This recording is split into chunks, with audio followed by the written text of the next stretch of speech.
Friends, நான் வந்து எங்கள் தங்கச்சிக்கு குழந்தை பிறந்திருக்குது, அதனால வந்திருக்கேன். நானும் பிஸ்னஸ் தாங்க போனேன் ஊருக்கு. அங்கேருந்து போயிட்டு அம்மா வீட்டில் தம்பியோட ஒய்ஃபுங்க 2 பேருமே கூப்பிட்டுக்குன்னு அம்மாவும் வந்திருந்தாங்க. 3 பேரும் போயிட்டு அவங்களும் ட்ரெஸ் எடுத்துகிட்டு வந்திருந்தாங்க. நானும் ட்ரெஸ் எடுத்துகிட்டு போயிருந்தேன். சரி, குழந்தையெல்லாம் பார்த்துட்டு எனக்கு வந்து ட்ரெஸ்ஸு போட வராதுங்க, அதனால் அந்த பாப்பா கிட்ட போட சொன்னேன். நான் போன உடனே அந்த பிங்க் கலர் ட்ரெஸ் தாங்க பார்த்தேன். பாப்பாவுக்கு ரொம்ப சூப்பராக இருந்தது அந்த ட்ரெஸ்ஸு எப்படி இருக்குதுன்னு நீங்களும் கமெண்ட்ஸில் சொல்லுங்கள்.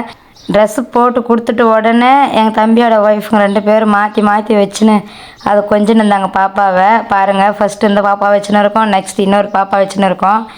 எங்கள் தம்பியோட ஒய்ஃபுங்களுக்கு 2 பேருக்குமே பாப்பான்னா ரொம்ப பிடிக்குமாங்க. அதனால் அந்த பாப்பாவை கொஞ்ச நேரம் கூட கீழே விடலை, மாற்றி வச்சுன்னு இருந்தாங்க. அந்த பாப்பாவும் அசையாமல் தூங்கினே இருக்குதுங்க.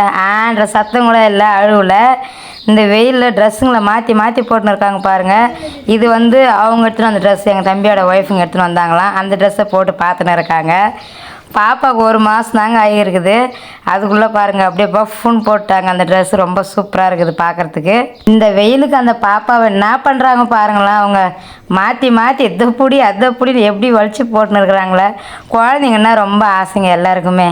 ஏன்னா எவ்வளோ சண்டை எவ்வளோ இது பண்ணாலும் குழந்தைங்க விளையாடினாவோ இல்லை சிரித்து பேசி கொண்டு இருந்தாவோ அந்த சண்டையெல்லாம் போயிடும். எங்கள் வீட்லேயும் அந்த மாதிரி தான் இருக்கும் ஒவ்வொரு டைமும். பார்த்திங்களான்னா கோயிலாண்டு தாங்க எடுத்துன்னு போயிருக்காங்க. எங்கள் ஊர் கோயிலெல்லாம் இடிச்சிட்டாங்க.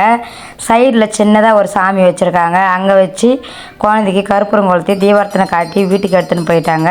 எங்கள் தங்கச்சின்னு சொல்லியிருந்தேன், லாஸ்ட் வரை யாருன்னு சொல்லலை. அந்த ப்ளூ கலர் சேரீ தாங்க.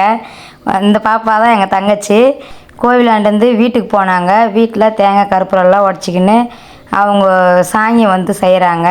தொட்டியில் பாப்பாவை போட்டு கழுத்துட்டு 3 வாட்டி அவங்க குலதெய்வம் பேர் சொல்கிறாங்க. ஃபஸ்ட்டில் ஊர்லேருந்து 1 மணிக்கு வந்தங்க வீட்டுக்கு.